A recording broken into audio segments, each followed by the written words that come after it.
எழுதிய முதல் திருமுகம் 2ஆம் அதிகாரம். உலகம் தோன்றும் முன்பே கடவுளின் திட்டத்தில் இருந்தது.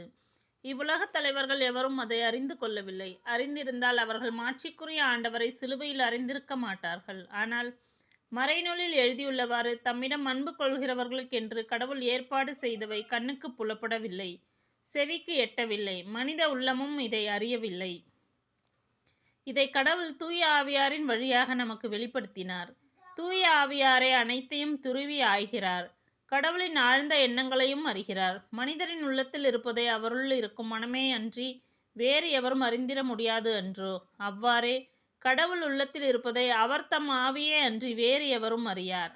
ஆனால் நாம் இவ்வுலக மனப்பாங்காய் பெற்றுக்கொள்ளவில்லை, மாறாக தூய ஆவியை கடவுளிடமிருந்து பெற்றுள்ளோம். இவ்வாறு கடவுள் நமக்கு அருளிய கொடைகளை கண்டுணர்ந்து கொள்கிறோம்.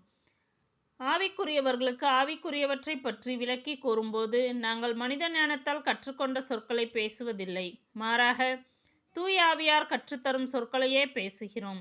மனித இயல்பை மட்டும் உடைய ஒருவர் கடவுளின் ஆவிக்குரியவற்றை ஏற்றுக்கொள்வதில்லை.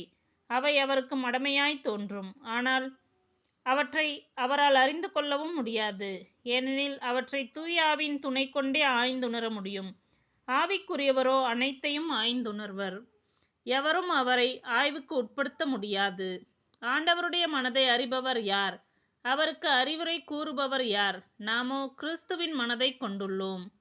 3ஆம் அதிகாரம். கடவுளின் உடன் உழைப்பாளர்கள். சகோதர சகோதரிகளே, ஆவிக்குரியவர்களிடம் பேசுவது போல் நான் உங்களிடம் பேச முடியவில்லை.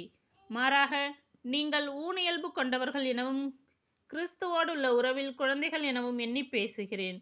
நான் உங்களுக்கு திட உணவை அல்ல, பாலையே ஊட்டினேன். ஏனெனில் திட உணவை உங்களால் உண்ண முடியவில்லை. இப்போதும் அதே நிலையில்தான் இருக்கிறீர்கள். நீங்கள் இன்னும் உங்கள் ஊனியல்புக்கேற்பவே நடக்கின்றீர்கள். ஏனெனில் பொறாமையும் சண்டை சச்சரவும் உங்களிடையே உள்ளன. நீங்கள் ஊனியல்புக்கேற்ப நடந்து மனித போக்கில்தானே வாழ்கிறீர்கள். ஏனெனில் ஒருவர் நான் பவுலை சார்ந்துள்ளேன் என்றும் வேறொருவர் நான் அப்பல்லோவை சார்ந்துள்ளேன் என்றும் உங்களிடையே சொல்லிக் கொள்ளும்போது நீங்கள் மனித போக்கில்தானே நடக்கிறீர்கள்.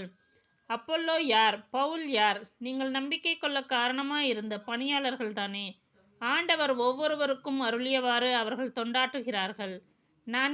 நான் நட்டேன், அப்பல்லோ நீர் பாய்ச்சினார், கடவுளே விளைய செய்தார். நடுகிறவருக்கும் பெருமை இல்லை, நீர் பாய்ச்சுபவருக்கும் பெருமை இல்லை, விளைய செய்யும் கடவுளுக்கே பெருமை. நடுகிறவரானாலும் நீர் பாய்ச்சுகிறவரானாலும் ஒன்றுதான். தாம் செய்த வேலைக்கு ஏற்ப ஒவ்வொருவரும் தம் கூலியை பெறுவர். நாங்கள் கடவுளின் உடன் உழைப்பாளர்கள். நீங்கள் பயன்படுத்தும் தோட்டம்.